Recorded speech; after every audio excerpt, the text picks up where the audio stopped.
NFL Sunday Ticket is now on YouTube and YouTube TV, which means that it just got easier to be an NFL fan, even if you live far away. Like maybe you like the Bears, but you're hibernating in Panthers territory. But with NFL Sunday Ticket, your out-of-market team is never more than a short distance away. Specifically, the distance from you to your remote control. NFL Sunday Ticket, now on YouTube and YouTube TV. Go to youtube.com/presale to get $50 off. Terms and embargoes apply. Offer ends 9/19. No refund. Subscription auto renews.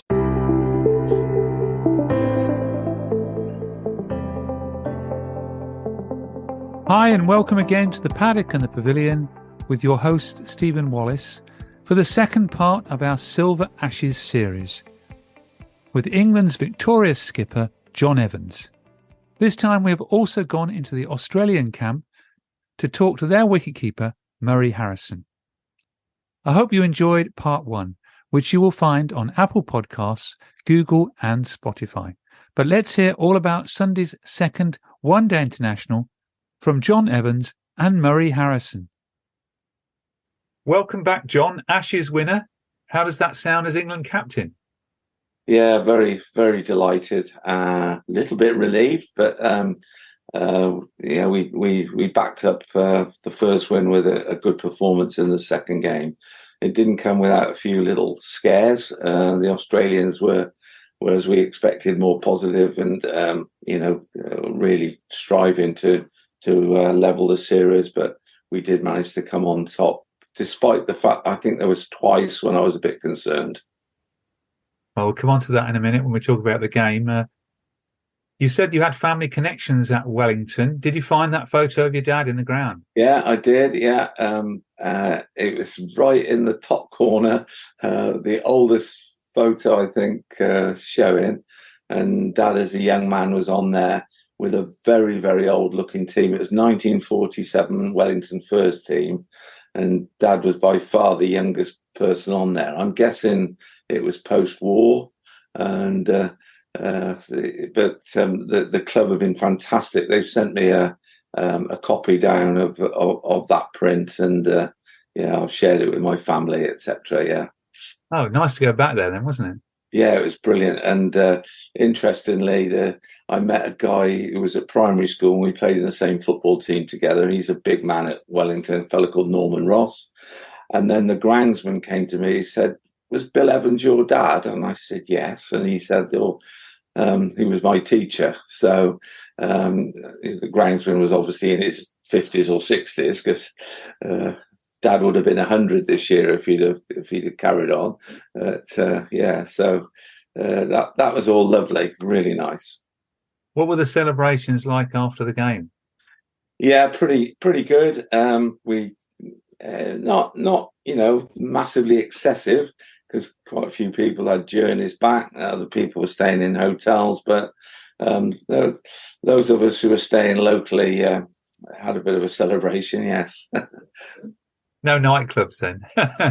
No, not the age of 70. Turning to the game, which you won by 91 runs. What about the team? What you talked about an injury in the last podcast? Yeah, Ian Corns, bless him, he got an injury in the first game, and he let us know on the morning that he wasn't 100% fit. So he didn't play. So I shoved up to opening. And everybody, and the rest shuffled around, but it was only the one person. But we managed to sort of get enough runs in the end, despite sort of our middle order not really sparking brilliantly. You won the toss, and you decided to bat. Was that always the decision you were going to make? I've always been a bit of a bat first person.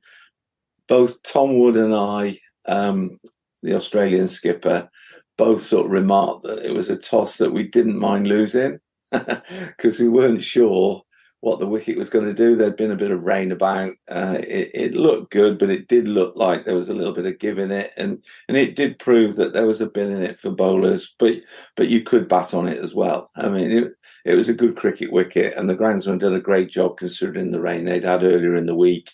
And even the odd shower on the Saturday. I went to watch the game on the Saturday, and you could see that the bowlers were slightly on top in that game.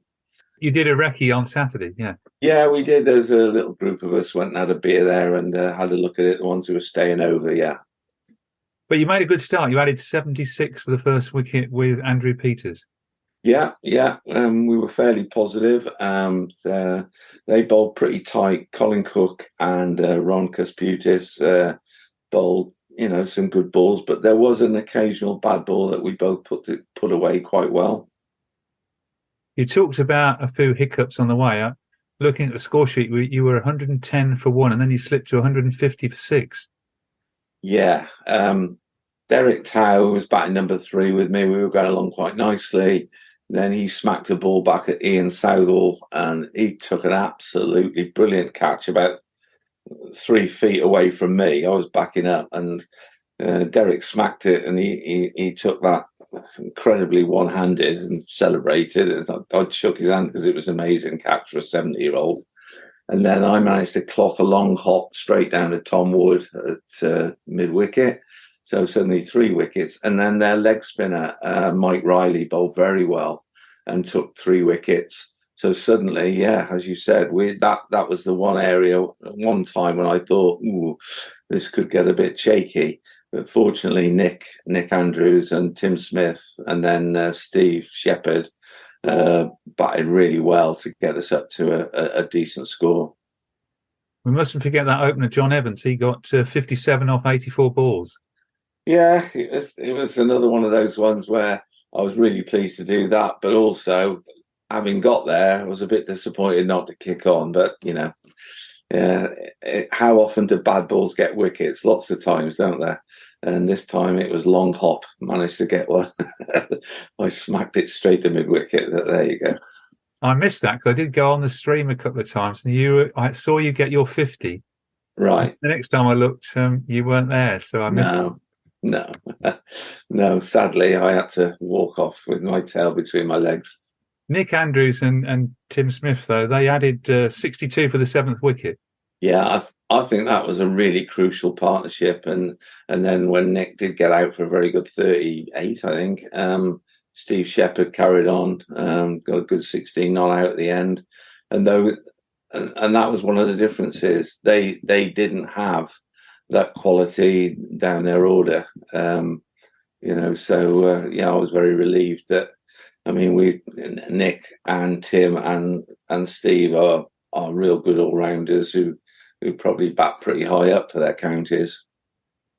Were you confident with the score of 236 for 8? Yes, fairly. I said to the fellas that if we bowl well, we'll be fine.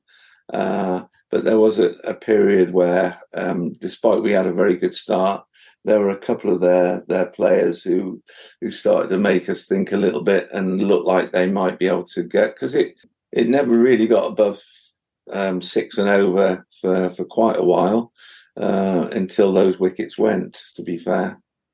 Yeah, Australia slumped to 41 for 3, then recovered to 114 for 3 effectively. Yeah, it was. Ian Paddock and Kevin Lanigan batted very well together. Kevin in particular used his feet well to our spinners. But then our 2 spinners, Mickey Kenyon and Martin Southwell, sort of tied it down for a couple of overs. Then we had a crucial run out, and then that was Derek Tao, the vice captain, who sorted that out from the boundary, and then he caught Kevin Lanigan right on the boundary, and after that it was a one-way traffic really. Murray came in and had a go at it, which he had to do, but hold out, and suddenly they were struggling from looking like those two might get close or even go on to win it. We sort of in the end 91 runs. It sounds as though it was a breeze, but there were, as I said, there were a couple of times in that game where I thought, this could get tight. Yes, Australia bowled out for 149. You must be pleased with your bowling attack. You had 6 bowlers and all of them got a wicket. Yeah, as skipper, they're a joy. They complement each other, and I think one of the biggest difference too is the fielding. Our fielding backs up our bowling tremendously well. We've got one guy I've never seen a fielder like him for a 70-year-old fella called Mickey Stafford. He is absolutely unbelievable in the field. You put him to long off, and you don't need a long on either. He's incredible. He's like a whippet around the field, and the rest of us, we sort of got reasonable hands, and we got 3 or 4 decent arms. So. Not including the captain, of course, but some of the other guys can throw it well. Nick Andrews for one, and Derek Tow another. So yeah, but for the bowling attack is just we're not carrying anyone. I mean, I've got probably 6 main bowlers, and there are a couple who could bowl you a few overs as well. So it's a joy for the captain, that bit. A shout out then for Mickey Stafford. Where does he come from? What can you tell us about him? He's played good cricket for Middlesex. I've got a feeling he may have played second 11 cricket for Middlesex. He's the 60s first team captain for Middlesex, and he's a good all-rounder. We need a view now from our guest today, Murray Harrison, who kept wicket again for Australia. Yeah, Murray. He got 3 catches.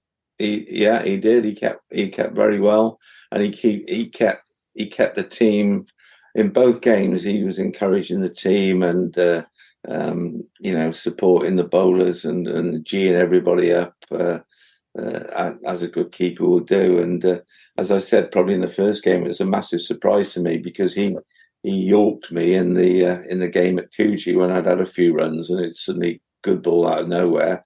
Bowled a good spell in Coogee, and then of course here he is keeping wicket, so it's a bit of a surprise. Well, let's find out his thoughts on the second ODI. Thanks for joining us, Murray.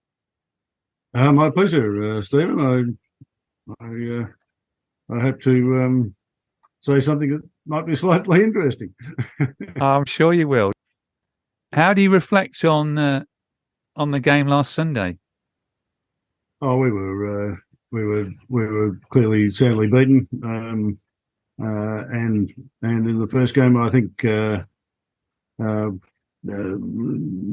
bowling I thought was very good. I thought the scores that England made in both games, to be honest, was a gettable score. Particularly Sunday's game, I thought that was below par on that wicket on that day. But our batting hasn't been good enough. It's as simple as that. England's bowling and fielding has been a very high standard, and we haven't been up to the task. So we've still got one game to go to show our mettle. So, did you think on Sunday when you reached 114 for 3, you still had a good chance of winning the game? We had a fair chance, I guess. To be honest, I came in at that stage and. I thought we were, if I'd been able to do what I thought I could do, we might be a chance. And I held out to Mickey Kenyon very early. I probably went a bit too early, but we were well behind the 8 ball, I think, at that stage. We'd lost 3 early wickets. Ian and Kevin put on a very good partnership, and then Ian got unfortunately run out. I thought we had to go a bit harder. I think the run rate was about 6 or 7 and over at that stage for the next 20 overs, which I don't think was out of the question. But I obviously had to be a significant contributor to that, and I failed. So I try to put it out of my mind, to be honest, Steve, at the minute. So did the England side surprise you? Oh no, we played them in February in Australia, as you know, and they have improved since then. Even they beat us 2-1 in Australia.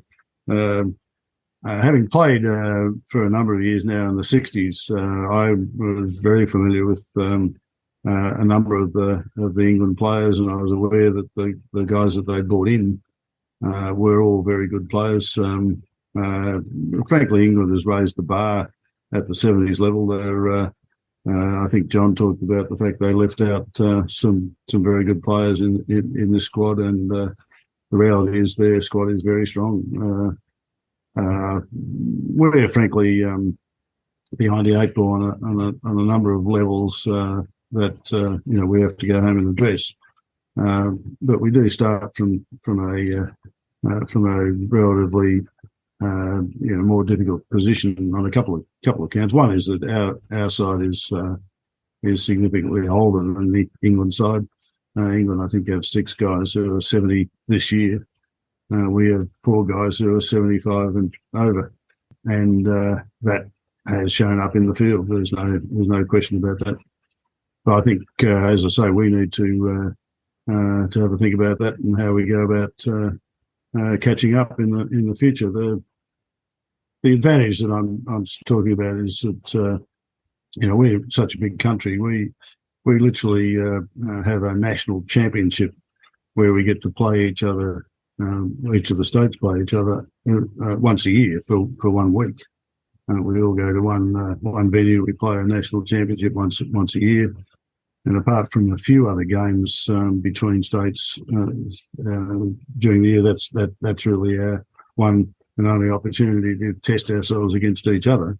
England, of course, have had a county set up now going for many years, and you have that sort of competition every week over here.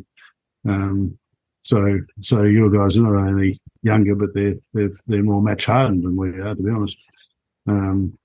I don't believe that they're unbeatable by any stretch. I think we've had there were a couple of instances that just didn't go our way in the second game. John might not appreciate the fact that we thought we had LBW in the first over, to be honest. And then our captain got out early. He's an excellent batsman. He made 90 in the game that we won in Australia, and losing him early in both the first and second ODIs this year hasn't helped our cause at all. But Tom will come good. He's a very good player. After Murray's reflections on the 2 internationals, I then asked him about what it's been like touring England and Wales during an Ashes summer. We spoke off air. You said your 4th or 5th tour of the UK. What's it been like touring this summer? Wet, mainly. But no, the tours are fabulous. I've had 3 tours with the over 60s team, and this is my first with the over 70s. We just have a fabulous time here. The hospitality is sensational. We get to see a good part of the country each time we come. We've been in some beautiful places. We played at Colchester, we stayed at Harrogate, we stayed at Chelmsford and Chester. We're in Windsor now. We just came from Cardiff. It's a wonderful experience for all of us. We spend 4 weeks on a bus with our teammates and our supporters, the wives and wags, we like to call them, and frankly, we just make lifelong friends from this experience. And when we have our national championships each year, we all catch up again and relive the glory days. Well, the weather's just about improving now when you're about to leave. Yeah, well, to be fair, we've played 10 games and we only lost half a game in that time. So cricket hasn't really been affected by the weather. It has been wet rather than sunny mainly on the days off. But unfortunately, the game that we lost was on Kent's ground at Canterbury, which is probably the best ground we were likely to play on. We only got half a game in there, I'm afraid. But we have played all the others, so the weather hasn't reduced the amount of cricket to any great degree. It just hasn't been much of a summer, that's all. And your full side, the Australian side, have gone home with the urn. Well, not literally gone home with the urn, but they've gone home with the Ashes. They have. I thought that was a fantastic series. 2 very strong sides. We've got our own view controversy around Bairstow, which I won't go into. But I think putting that incident aside, I don't think that was the difference between the sides. It was a well fought, hard Ashes series that we were able to hang on to because we were holding them. Let's get back to the Ashes winning skipper for his thoughts ahead of Sunday's third one-day international. John, you now move on to Maidenhead. What do you know about the ground there for the third ODI on Sunday? I don't know a great deal, to be honest, Stephen. It's supposed to be a nice ground like all of them. And I think somebody mentioned that it takes a bit of spin, but with a bit of pace on. So we'll see. As I said, I've already said about our bowling that, I think I've got bowlers who can bowl in all conditions. So, and we are making a couple of changes. We've agreed that the two guys who haven't been involved in the first two in terms of play, and they've been to the games, but they are going to play, which means, we've got the difficult decision of letting two or three other players not be playing. So Trevor Spindler from Berkshire used to play for Oxfordshire, actually, but they don't have over 70, so he plays for Berkshire. And John Hall from Surrey are both coming in. They were both in our tour to Australia and both made significant contributions there and have been a bit unfortunate, really, with the new guys who've come in. But so it's nice to give them the opportunity to play. You said on the first podcast you had a very strong squad of players. Yeah, 15 players, and Trevor and John, if they were Australian, they would both be in their team. But because of the fact that we've had quite a few fellas reach 70, our squad from the Australia, which was only in February, has sort of changed quite dramatically, really. But things move on, don't they? And if guys come in at the age of 70 and are available, you try and pick your strongest squad. It's an international game after all, and that's what we've done. You still think there'll be the desire from the captain and the team to win the series 3-0? 100%. I don't think Trevor and John coming in actually make us any weaker at all. If there's a bit in the wicket, they can both bowl well. And John's contribution in the middle order, he's had a good season for Surrey with the bat. So we're looking to make it 3-0. Yeah, I wouldn't have predicted that before, like Glenn McGrath, but I think all of us think that our squad is strong enough to achieve that. Well, Australia have beaten Wales this week, so let's hear from Murray again to see what his thoughts are on the third and final ODI. You're raring to go then on Sunday at Maidenhead? Oh, absolutely, yes. No, it's our last chance. It's our swan song. We've got a game tomorrow against Bucks and Barks at Taplow, I believe. And then we've got the game on Sunday, and then that's it. Our tour is finished. What do you think you need to improve on Sunday to win the third ODI? Definitely our batting hasn't been up to scratch in the first two games. I thought, as I said earlier, I thought both the first and second that whilst England batted well, it wasn't beyond our capability to score those runs. We didn't bat very well, and we just have to improve that. As I say, the England side is very strong. They're younger. They're better than us in the field, and we need to improve at that level. I think our bowling has been pretty steady and pretty good. And we've got some crafty bowlers who are doing the job, but their batsmen just haven't done it yet. Well, let's see what happens on Sunday, John. Will the game still again be available on YouTube where we can watch you on stream? I think so. Yeah, I think they're trying to do that for all the games. I can't guarantee it because I'm not involved with that, but I'm pretty certain that's the case. It's certainly been on for the first 2 games. Yeah. And I must thank Nick Andrews again today, not only for scoring those vital runs and taking those wickets in the second ODI, but also for getting Murray Harrison to be our special guest on today's show. Thank you again, John, for joining me on the Paddock and the Pavilion, and the very best of luck for the third ODI at Maidenhead on Sunday. Thank you, Stephen. It's been a pleasure to talk to you. Sports Social Podcast Network.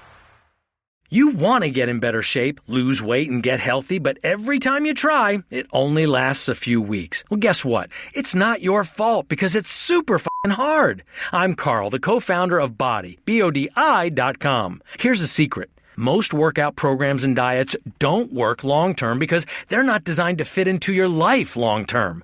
That's why I created Body, and I want you to try it free for 14 days. With Body, it's not about how good you'll look in a month. It's about how good you'll feel in a day. It's about giving you permission to enjoy your life while getting healthy and losing weight. Sound too good to be true? Don't say that to our millions of happy members. If you've struggled, I get it, but now it's your turn to succeed with Body. That's BODI.com. See how changing your focus from how you want to look in 1 month to how good you can feel in 1 day can completely change everything. Go to Body.com. That's BODI.com and try it free for 14 days.